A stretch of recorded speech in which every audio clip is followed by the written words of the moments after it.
Mon frère m'a accusé d'avoir volé sa montre pour me faire expulser. Il ignorait que je payais ses frais de scolarité et le prêt immobilier. Alors j'ai tout arrêté. Tout. Ce qui s'est passé ensuite a déchiré la famille. Quand mon père a ouvert le coffre de ma voiture et y a trouvé l'écrin vide de la montre, il n'avait pas l'air en colère. Il avait l'air satisfait. C'est ce regard qui m'est resté en tête pendant le trajet de retour. Ce n'était pas l'accusation, ni mes mains tremblantes alors que je serrais le volant. Pas même l'image de toute ma famille élargie debout dans l'allée, me regardant comme si j'étais un homme condamné qu'on menait à un fourgon. Non, c'était le visage de mon père à ce moment-là. La façon dont sa mâchoire s'est crispée, la façon dont ses yeux sont passés de la recherche à la résolution, comme un homme qui avait trouvé la réponse qu'il espérait déjà. Je subvenais aux besoins de cette famille depuis 4 ans, leur prêt immobilier, leurs charges, les frais de scolarité de mon frère dans une université qui coûtait plus par semestre que ce que la plupart des gens gagnaient en 6 mois. Les médicaments de ma mère, la réparation du toit, la voiture que mon frère conduisait pour aller à la fête où il prétendait avoir vu la montre pour la dernière fois.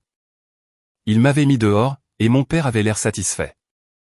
J'ai garé ma camionnette à 2 pâtés de maison de chez eux, j'ai coupé le moteur et je suis resté assis dans le noir pendant un long moment. Puis j'ai allumé mon téléphone et j'ai commencé à annuler tous les paiements automatiques que j'avais mis en place. Tout. Et ce fut ce moment-là, pas l'accusation, pas l'humiliation, pas les preuves fabriquées, qui a finalement tout changé de manière irréversible. Je m'appelle Damien Dubois. J'ai 31 ans, l'aîné de 2 garçons, et j'ai passé la majeure partie de ma vie d'adulte à bâtir quelque chose que la plupart des gens dans ma position ne parviennent jamais à construire, une échappatoire. Non pas par amour pour ma famille, mais par tout le reste. Nous avons grandi dans une étroite maison à 2 étages à Lille, dans les Hauts-de-France, où les hivers étaient longs et les factures encore plus. Mon père, Henri, avait passé 20 ans en tant qu'électricien syndiqué, avec suffisamment de travail pour que nous vivions confortablement. Pas riche, pas dans le besoin, mais confortable de cette manière spécifique à la classe ouvrière où l'on ne se sent jamais pauvre avant que quelque chose ne se casse. Ma mère, Colette, travaillait à temps partiel dans un cabinet dentaire, répondant au téléphone et prenant des rendez-vous, et étant la personne la plus chaleureuse dans chaque pièce où elle entrait. C'était le genre de femme qui se souvenait du nom de chaque patient, qui préparait des gâteaux pour chaque collecte de fonds scolaires, qui vous faisait sentir vu quand elle vous regardait. J'avais 12 ans quand la crise économique a frappé. Je sais que cela ressemble à un détail de manuel, mais je dois vous faire comprendre la manière particulière dont elle a frappé notre maison.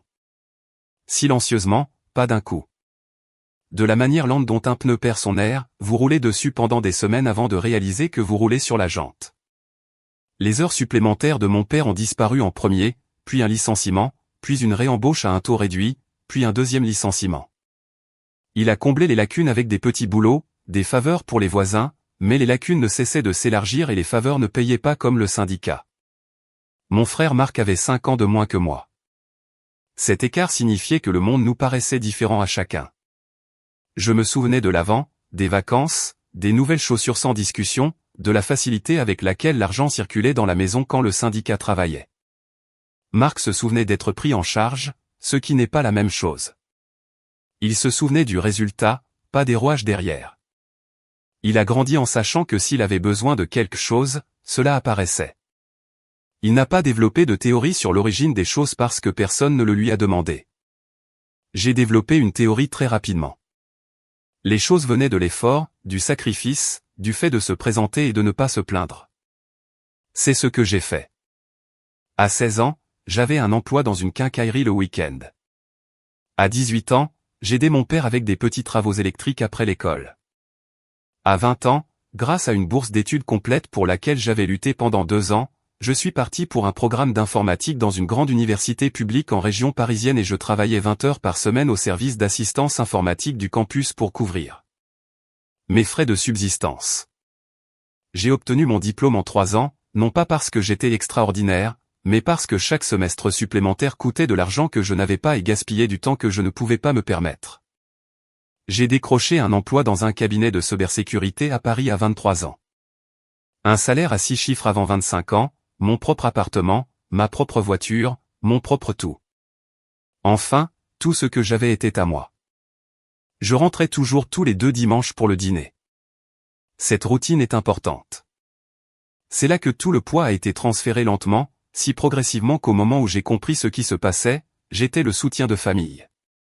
Le moment où tout a basculé est arrivé un dimanche après-midi de novembre, 3 ans avant que mon frère ne m'accuse de vol. J'étais passé tôt pour déposer les courses toujours en promotion, toujours en surplus de mon travail, toujours les miennes, mais j'ai trouvé mon père dans le jardin, assis sur les marches de la terrasse qu'il devait reteindre depuis 2 étés. Il tenait son téléphone face cachée sur son genou et fixait les plates-bandes mortes comme si elles lui devaient quelque chose. Mon père n'était pas un homme qui restait immobile sans but. Il travaillait constamment même quand il n'y avait rien à faire parce que l'immobilité lui donnait l'impression de perdre du terrain. Le voir ainsi, simplement assis, le téléphone posé, sans rien faire, était étrange d'une manière que j'ai ressentie avant de la comprendre. « Papa » dis-je. Il sursauta, s'éclaircit la gorge, fit un mouvement comme s'il allait se lever. « Reste » dis-je. « Qu'est-ce qui se passe ?» Il utilisa les mots habituels d'abord. « Rien, je pensais juste. Tout va bien. » Je m'assis à côté de lui et j'attendis. J'avais appris à attendre. Finalement, par bribes, tout est sorti. Le prêt immobilier avait 4 mois de retard. Le travail syndical était irrégulier. La rhumatologue de ma mère avait recommandé un nouveau médicament que leur assurance couvrait à 40%, ce qui laissait 60% d'un montant qui me serra la poitrine quand je l'entendis. Il y avait des soldes de cartes de crédit. Il y avait des arrangements qui avaient cessé de fonctionner. Et Marc avait été accepté dans une université privée en Normandie. Prix plein. Mes parents lui avaient dit oui avant de consulter le compte bancaire, parce que c'était le mot qu'il s'entraînait à dire à Marc depuis qu'il avait 8 ans. « Je ne peux pas le décevoir », dit mon père. Sa voix était monocorde, comme celle d'un homme dont la fierté s'est vidée. Il parle de cette école depuis 2 ans. Ta mère l'a déjà dit à tout le monde. J'ai regardé les mains de mon père, épaisses, calleuses, les mains d'un homme qui s'était épuisé à la tâche pour maintenir une famille unie. J'ai ressenti quelque chose que je ne peux décrire que comme l'inévitable. Comme si je portais déjà ce poids sans le savoir encore. « Laisse-moi t'aider » dis-je. Il refusa. Puis il accepta. Puis il posa une condition. Marc ne doit pas savoir. S'il sait ce que cela coûte réellement, il se sentira coupable. Je ne veux pas ça pour lui. J'aurais dû remettre cela en question.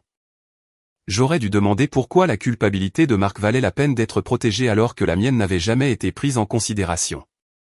J'aurais dû demander quand le temporaire deviendrait permanent et quel était le plan de sortie et quelle garantie existait que cela ne s'étendrait pas indéfiniment dans les 2 sens. J'avais 27 ans et je n'avais jamais appris à dire non à mon père quand il avait cet air. D'accord, dis-je. Ce mot m'a coûté plus que je ne pourrais jamais pleinement calculer.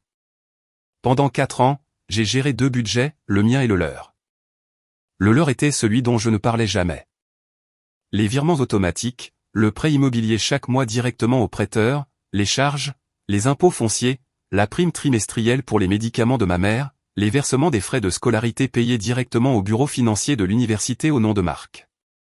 Je suivais cela dans une feuille de calcul que je ne montrais à personne, dans un onglet que j'avais étiqueté avec un nom anodin au cas où quelqu'un ouvrirait mon ordinateur portable. Je ne l'ai pas nommé ce qu'il était, c'est-à-dire le coût d'être le fils aîné. En 4 ans, 287 000 €. Je connais ce nombre précisément. Je suis revenu en arrière et l'ai calculé le matin après que mon père ait ouvert mon coffre et ait eu l'air satisfait. 287 000 €. Assez pour une maison, assez pour la retraite, assez pour changer la trajectoire de ma propre vie de manière que j'avais reportée année après année parce que le présent de ma famille me semblait toujours plus urgent que mon propre avenir. Au cours de ces 4 années, Marc a posté des photos de voyages de printemps sur la Côte d'Azur, de concerts, de ce qui semblait être une vie sociale extrêmement active pour quelqu'un dont je finançais les études. Mes parents aimaient chaque publication. Ma mère laissait des commentaires fiers. Mon père me textait parfois ces week-ends-là, des vidéos amusantes, des scores sportifs, des petites conversations, et jamais une seule fois il n'a dit « Nous voyons ce que tu fais. Nous te voyons. » Je me suis dit que je n'avais pas besoin de ça. Je me suis dit que l'amour n'était pas un grand livre. Je me suis dit que la famille, c'est pour toujours. J'avais tort sur les 3 points, mais j'étais très convaincant avec moi-même. La montre est entrée dans l'histoire comme les choses chères le font toujours, comme un symbole que quelqu'un voulait utiliser pour mesurer à quel point il était aimé. Marc faisait des allusions depuis des mois. Il m'envoyait des liens vers des forums de passionnés de montres. Il mentionnait nonchalamment une boutique près de son campus. Il avait ce génie particulier de vouloir des choses d'une manière qui vous donnait l'impression que les lui fournir était votre idée.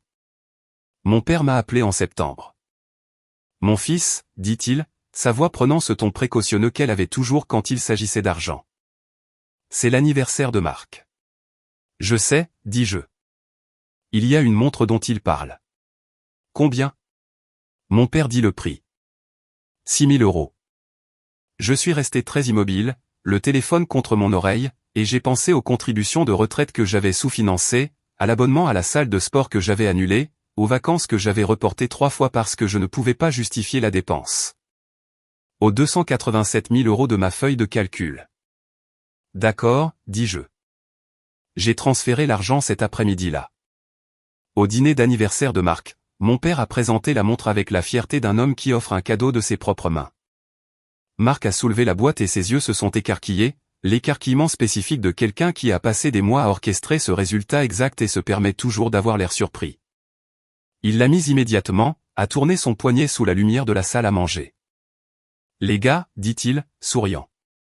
Vous n'auriez pas dû faire ça. Ma mère avait les larmes aux yeux et était fière. Mon père avait l'air d'un homme qui avait restauré quelque chose en lui-même.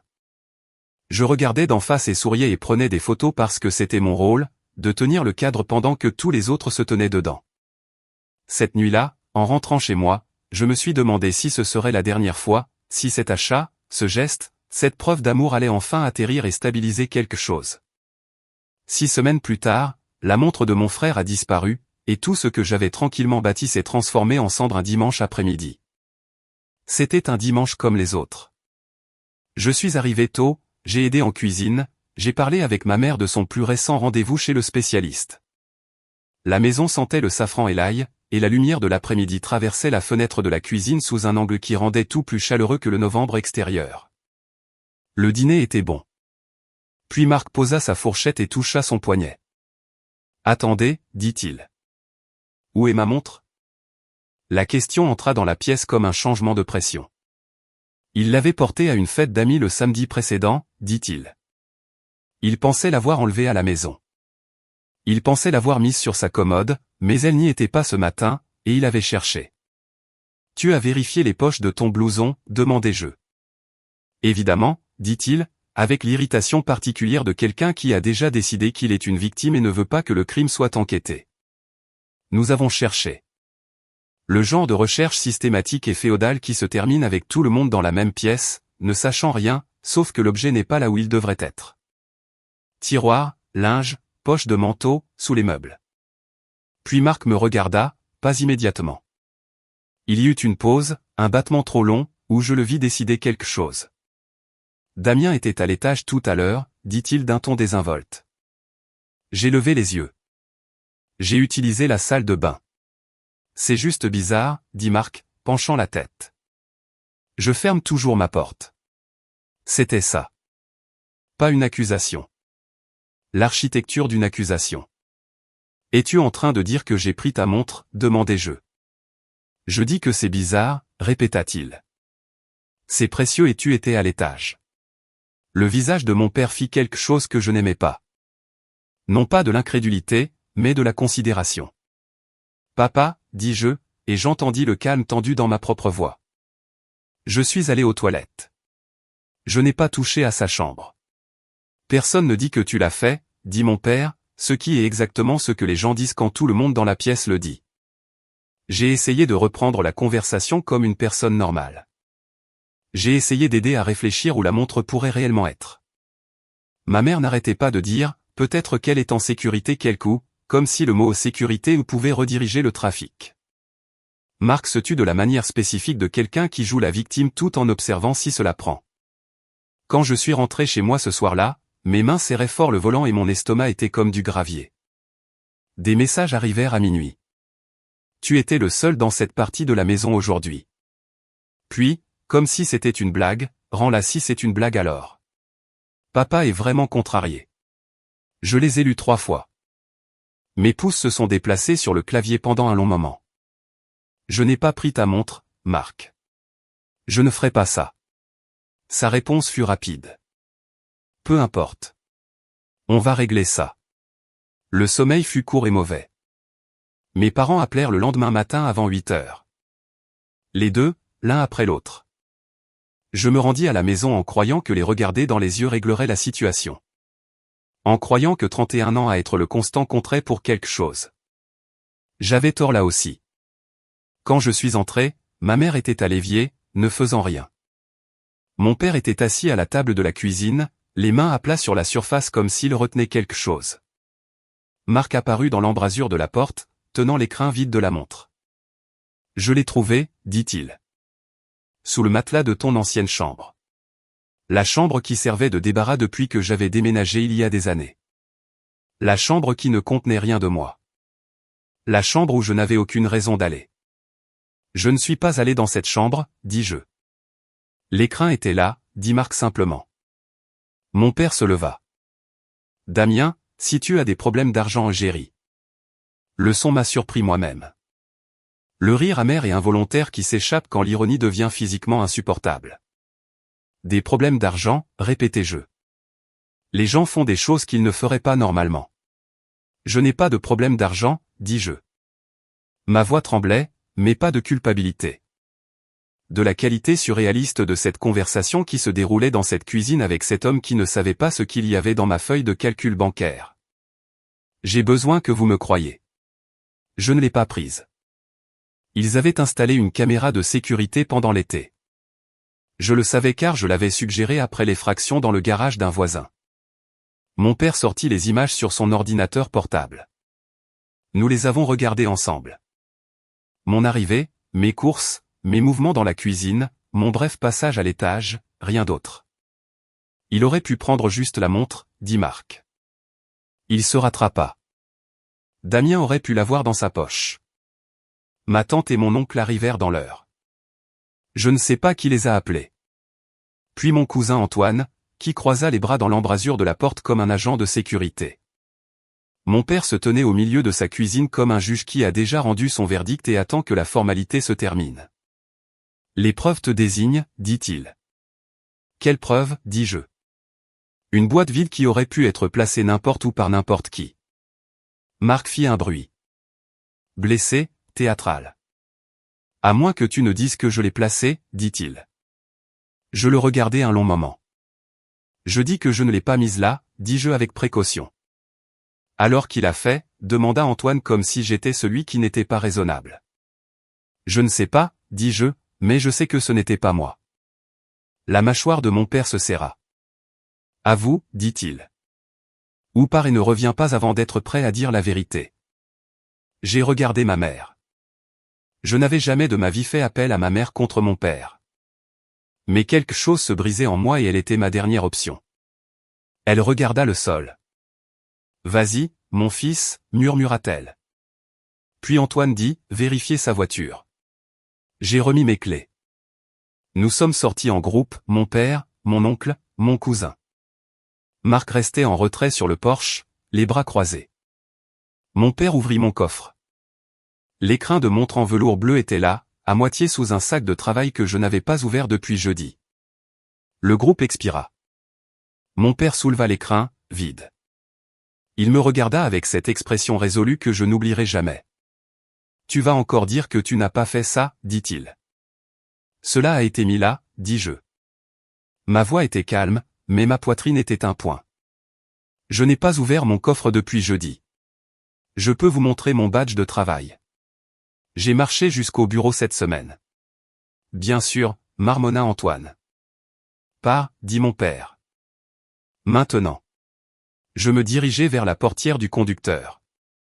En l'ouvrant, j'ai jeté un coup d'œil en arrière. Marc était debout sur le porche, les bras toujours croisés. Son visage était arrangé en l'expression de la partie lésée, mais sa main gauche s'était portée à son col, touchant quelque chose sous son sweat à capuche, quelque chose qui a capté la faible lumière de novembre pendant exactement une seconde, le cadran de la montre. Il l'avait sous sa manche, sous son sweat à capuche. Il la portait depuis le début. Le monde est devenu très calme. J'ai ouvert la bouche.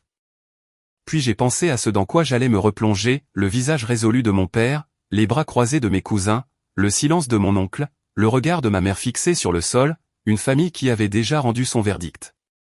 Je suis monté dans ma camionnette, j'ai conduit, et je me suis garé à 2 pâtés de maison et je suis resté assis dans le noir et je me suis forcé à dire tout haut ce que je savais déjà, mon frère m'a piégé. Mes parents l'ont laissé faire. Le lendemain matin, je me suis levé tôt, j'ai préparé du café et j'ai ouvert mon ordinateur portable. J'ai sorti ma feuille de calcul de suivi financier. Je l'avais gardé vague dans ma tête pendant des années parce que le vague était soutenable. Le spécifique est plus difficile à vivre. Le spécifique exige des décisions. Je l'ai rendu spécifique. Mois par mois, paiement par paiement. 4 ans de mes revenus redirigés vers un foyer qui venait de décider que j'étais un voleur. 287 000 €. J'ai fixé ce chiffre jusqu'à ce qu'il cesse d'être une abstraction et commence à ressembler à 4 ans de ma vie. J'ai appelé Jeanne Moreau, une conseillère financière que m'avait recommandé un collègue une fois et que je n'avais jamais recontacté parce que j'avais toujours été trop à découvert pour penser clairement à mon propre avenir. J'ai pris rendez-vous pour 10 heures. Puis j'ai appelé Maître Martin Lefebvre, un avocat au pas en droit de la famille, mais en droit des contrats et de la propriété. J'avais besoin de savoir très précisément quelles étaient mes obligations. Aucune. Maître Lefebvre l'a confirmé en 11 minutes. Les paiements volontaires ne créent aucune obligation légale de continuer. Le prêt immobilier était la dette de mes parents. Les frais de scolarité étaient la responsabilité de Marc. Je n'avais rien signé. Je ne devais rien. Je l'ai remercié et j'ai mis fin à l'appel. Puis j'ai ouvert le portail de paiement de ma banque et j'ai commencé. Virement automatique du prêt immobilier annulé.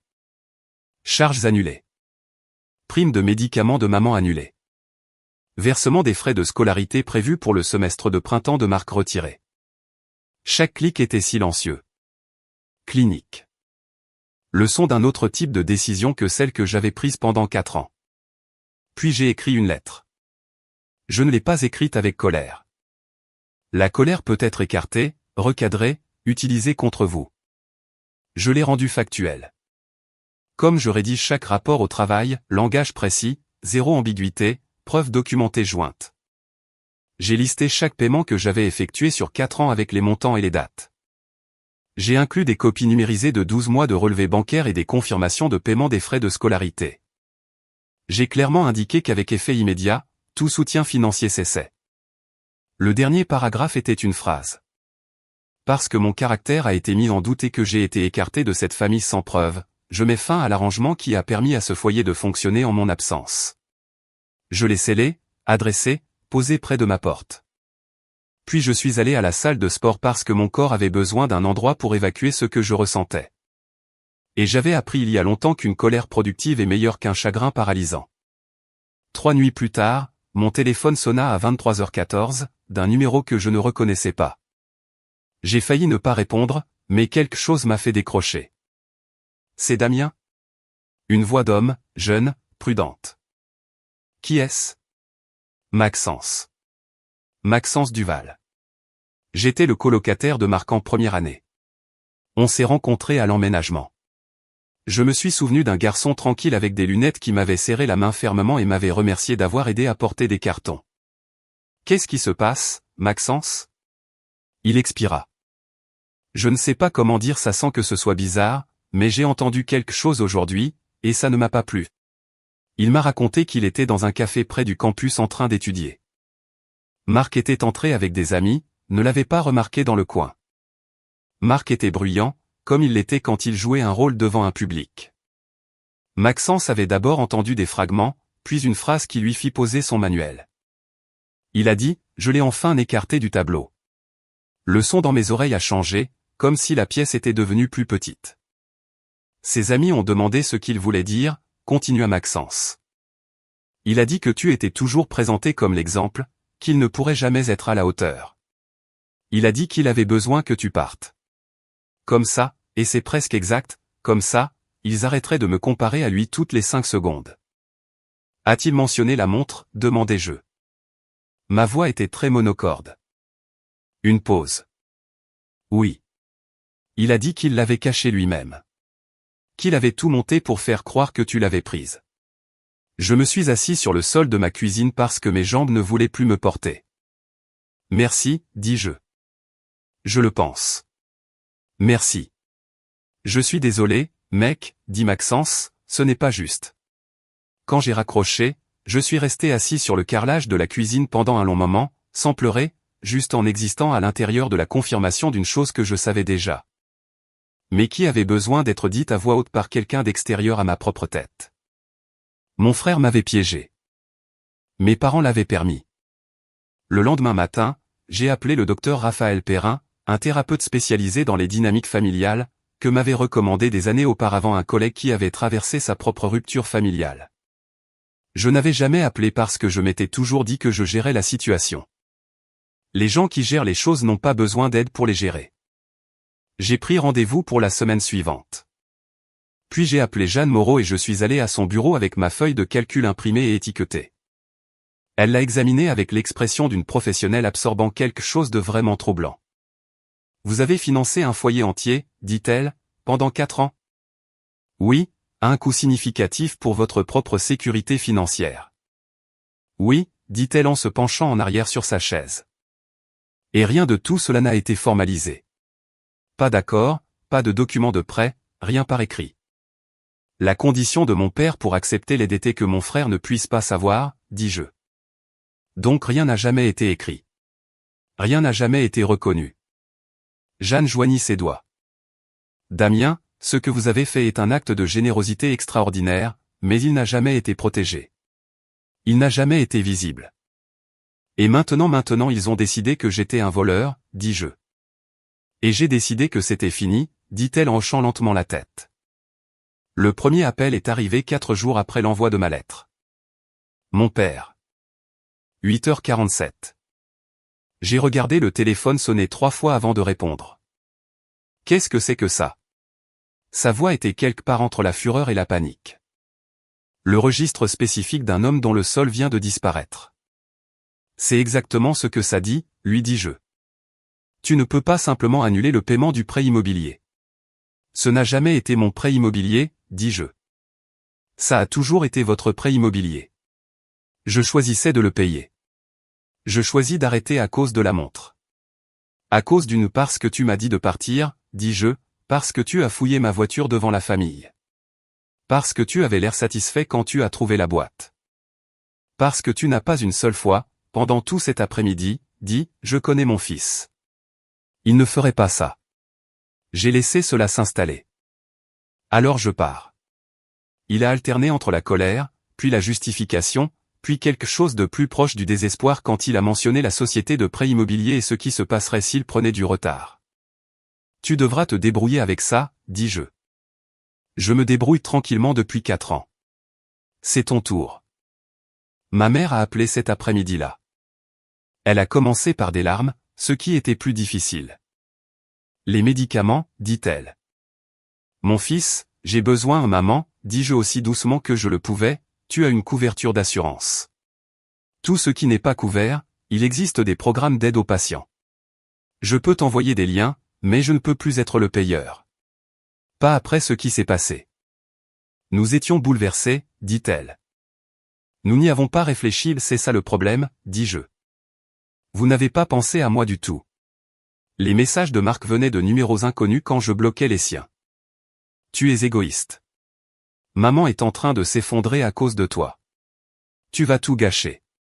Je les ai lus une fois chacun et j'ai posé mon téléphone face cachée.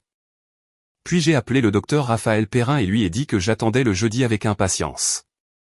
Le docteur Perrin avait 19 ans de pratique privée, une spécialité dans ce qu'il appelait le travail invisible et les dynamiques de bouc émissaire familial, et le genre de manière décontractée qui rendait les choses complexes examinables plutôt qu'accablantes. Lors de notre première séance, il a dit quelque chose qui a réorganisé ma compréhension des 4 années précédentes. Le pourvoyeur invisible est l'une des positions les plus vulnérables dans un système familial. Il a dit, vous êtes essentiel mais non nommé. Si le système est stressé, vous devenez disponible comme cible parce que vous ne pouvez pas vous défendre sans exposer le secret, qui était la condition de votre aide depuis le début. Je l'ai regardé. Mon père m'a fait promettre de ne pas le dire à Marc. Oui, dit le docteur Perrin. Ce qui signifie qu'au moment où Marc vous a accusé, vous n'aviez aucun moyen de vous défendre sans briser l'arrangement que votre père avait construit. Vous étiez structurellement incapable de vous protéger. Je suis resté avec cela pendant un long moment. Ce n'était pas accidentel, dit-il prudemment. Pas nécessairement malveillant, mais ce n'était pas accidentel non plus. Semaine après semaine, j'ai commencé à voir la forme de la chose à l'intérieur de laquelle j'avais vécu.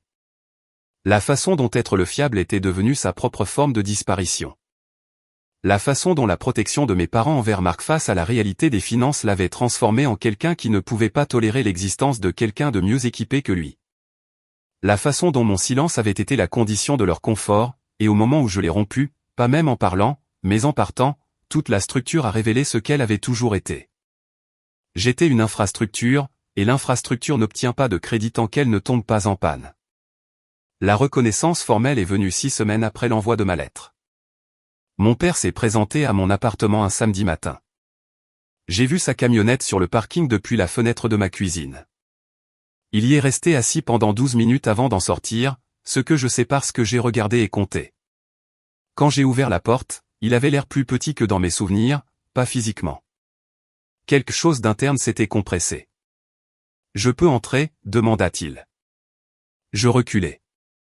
Il s'assit à ma table de cuisine et je fis du café que ni l'un ni l'autre ne buvions. Et j'attendais qu'il trouve les mots dont il avait besoin. « Maxence Duval m'a appelé », dit-il finalement. Je ne le savais pas. Je me suis figé. Le garçon m'a appelé et m'a raconté ce qu'il a entendu au café, dit mon père. Et j'ai eu Marc devant moi et je lui ai demandé directement. Et d'abord il a menti, puis sa mâchoire a travaillé. Il m'a dit ce qu'il avait fait, comment il l'avait fait. Silence. Papa, dis-je avec précaution. Qu'est-ce qu'il a dit spécifiquement? Il a caché la montre dans sa chambre et a dit qu'il l'avait laissée à la maison. Il a mis la boîte dans ton ancienne chambre. Il a demandé à un ami de mettre l'autre boîte dans ton coffre quand vous étiez tous à l'intérieur en train de regarder les images de la caméra. J'ai compris que quelqu'un était allé à ma voiture. Pendant la fouille, quand tout le monde était agglutiné autour de l'ordinateur portable, quelqu'un s'était glissé dehors et avait mis la boîte dans mon coffre. Un ami ou Marc lui-même pendant la brève période où il était introuvable. Mon frère l'avait planifié, pas impulsivement, délibérément. A-t-il dit pourquoi, demandai-je. Mon père se frotta le visage. Il a dit que tu étais toujours l'exemple, que nous parlions toujours de toi comme il s'arrêta. Comme tu étais la norme. Il a dit qu'il avait besoin de sentir qu'il pouvait être suffisant sans être comparé. J'ai regardé mon père. Et tu l'as cru immédiatement plutôt que moi. La gorge de mon père bougea. Oui. Pourquoi? Une longue pause. Parce que, Damien. Parce que Marc a toujours eu besoin de plus de nous, dit-il. Et je crois qu'à un moment donné, j'ai commencé à croire qu'il méritait plus. Parce qu'il en avait plus besoin. Et moi. Il posa ses mains à plat sur la table. Tu n'as jamais semblé avoir besoin de quoi que ce soit. Tu gérais juste les choses.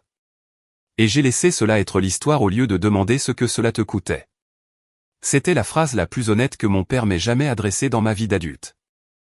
Cela n'a rien réparé, mais c'était réel. Je payais ton prêt immobilier, dis-je, pendant 4 ans. Je payais les frais de scolarité de Marc. Je payais les factures de médicaments de maman. J'ai versé 287 000 € à votre foyer en 4 ans et en échange, je me suis arrêté. J'ai eu mon coffre fouillé devant ma famille pendant que tu avais l'air satisfait. Les yeux de mon père étaient rouges. Il ne détourna pas le regard. Je sais, dit-il. Ce n'est pas assez, dis-je. J'ai besoin que tu comprennes tout, pas seulement l'accusation. Les 4 années entières. Je comprends, dit-il. Nous avons trouvé les confirmations de paiement. J'ai lu ta lettre et vérifié les relevés. Il déglutit. Damien, je ne savais pas. Je savais que tu aidais, mais je ne me suis pas permis de tout additionner parce qu'alors tu aurais dû le ressentir, dis-je. Il hocha la tête. Nous sommes restés silencieux pendant un moment. Pas un silence confortable. Le silence de 2 personnes qui sont honnêtes l'une envers l'autre pour la première fois depuis longtemps et qui découvrent que l'honnêteté a son poids. Marc doit te présenter ses excuses en personne, dit mon père. Je lui ai dit qu'il pouvait prendre son temps. Je ne suis pas pressé, dis-je. Mon père leva les yeux. Que faudra-t-il pour revenir, même partiellement? J'ai pensé à la voix du docteur Perrin dans ma tête. Les limites ne sont pas une punition. Elles sont une description précise de ce que vous porterez et de ce que vous ne porterez pas. La transparence, dis-je. Plus d'arrangements secrets. Si j'aide à quoi que ce soit, c'est divulgué. C'est limité. Il y a des conditions et tout le monde est au courant, y compris Marc. J'ai marqué une pause. Et j'aide parce que je le choisis, pas parce que vous avez structuré une situation où je ne peux pas dire non. Mon père hocha lentement la tête. Et Marc, il doit comprendre ce qu'il a fait, dis-je. Pas seulement s'excuser de la façon dont ça s'est passé. Vraiment comprendre ce qu'il m'a fait et ce que j'ai fait pour votre famille et ce que ça a coûté. D'accord, dit mon père.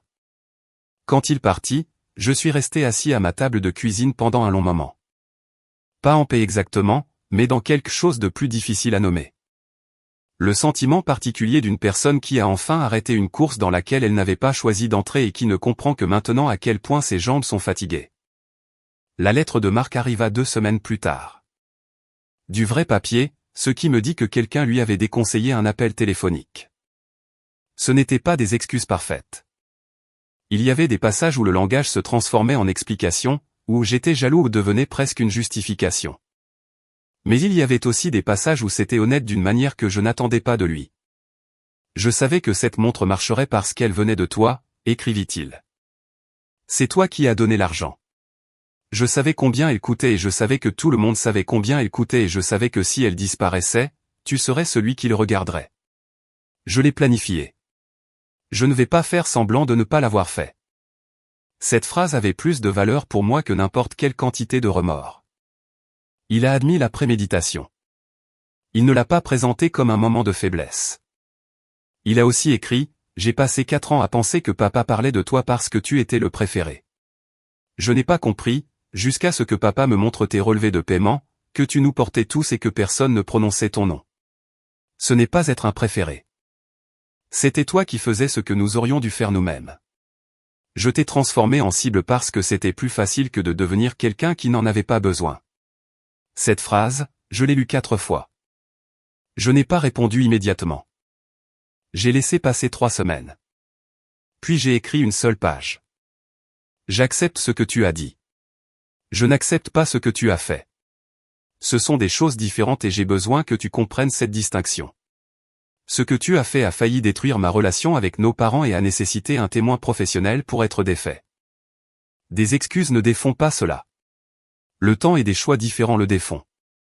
Je suis prêt à voir à quoi ressemblent des choix différents, mais je pars de là où nous sommes réellement, pas de là où nous étions. J'ai pesé chaque mot.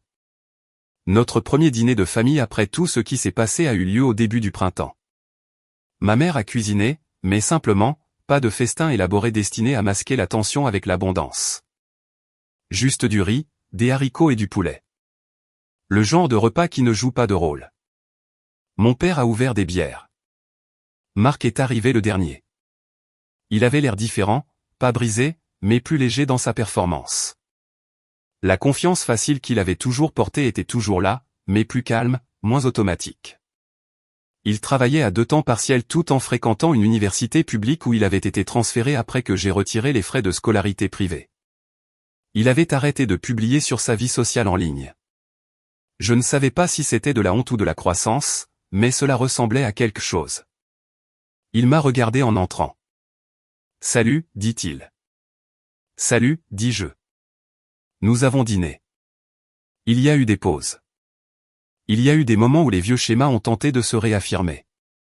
Mon père commençant à faire référence à quelque chose que j'avais accompli. Ma mère comblant un silence avec de la nourriture. Marc devenant légèrement silencieux à un compliment qui m'était adressé. Mais ensuite, quelque chose de différent s'est produit. Ils se sont rattrapés. Mon père a redirigé. Ma mère a laissé le silence exister. Marc a levé les yeux et a dit quelque chose de sec sur sa propre situation professionnelle qui a fait rire tout le monde. Petit moment, imparfait, mais honnête.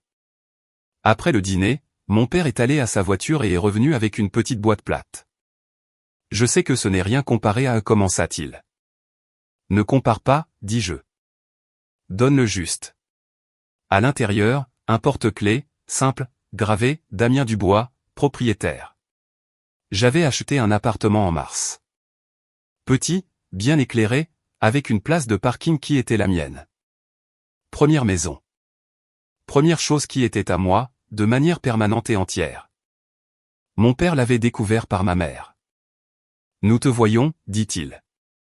Les mots sont sortis de manière rude, comme quelque chose qu'il avait pratiqué et dont il était encore incertain. Nous aurions dû dire ça il y a longtemps, mais nous te voyons. J'ai tourné le porte-clés dans ma main. La gravure était légèrement décentrée. Cela n'avait pas d'importance. Merci, dis-je. Plus tard ce soir-là, de retour dans mon appartement, je me suis assis près de la fenêtre avec une bière et j'ai regardé les lumières de la ville.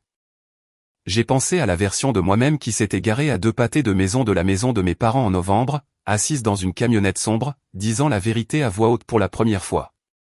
Mon frère m'a piégé. Mes parents l'ont laissé faire. Cette phrase avait été une révélation et une destruction, et finalement un commencement. Ce que je sais maintenant et que je ne savais pas alors, c'est que porter des gens de manière invisible ne vous rend pas indispensable. Cela vous rend invisible. Au moment où vous devenez visible en arrêtant, en nommant ce que vous avez fait, en refusant d'absorber les conséquences des choix des autres, toute la structure doit se recalibrer. La mienne s'est recalibrée vers moi. Ma famille s'est recalibrée vers la vérité. Pas parfaitement, pas complètement. Marc a encore des éclairs de son ancien ressentiment. Mes parents glissent encore parfois dans les vieux schémas de traiter ma fiabilité comme une ressource plutôt qu'un choix. Mais maintenant, nous en parlons. Maintenant, je le nomme quand cela arrive. Et maintenant, pour la première fois, ils m'entendent quand je le fais. La montre, j'ai découvert plus tard, n'avait jamais été mise en gage. Marc l'avait. Il l'a portée sous sa manche l'après-midi où ils m'ont mis dehors, ce que j'avais vu pendant exactement 1 seconde dans la lumière de novembre. Elle est toujours à son poignet. Je pense qu'il la garde là maintenant, non pas comme un trophée, mais comme un rappel de ce que coûte réellement une erreur à 6 000 €. Je n'ai pas besoin de la montre. Je n'ai pas non plus besoin de récupérer les 287 000 €, même si j'y pense parfois. Ce dont j'avais besoin était plus simple et plus difficile à obtenir que tout cela. J'avais besoin que ma famille me voie comme une personne, pas une fonction. J'avais besoin d'arrêter d'être la chose invisible qui soutenait tout. J'avais besoin de dire, voici ce que j'ai fait et voici ce que cela m'a coûté et voici où j'arrête. Et j'avais besoin de le faire sans excuse. J'ai fait les 3. Ce n'est pas une histoire de vengeance. C'est une histoire de ce qui se passe lorsque la personne la plus fiable dans une pièce décide enfin que la fiabilité n'exige pas l'invisibilité. Et lorsque les gens qui avaient le plus besoin de lui ont enfin appris la différence.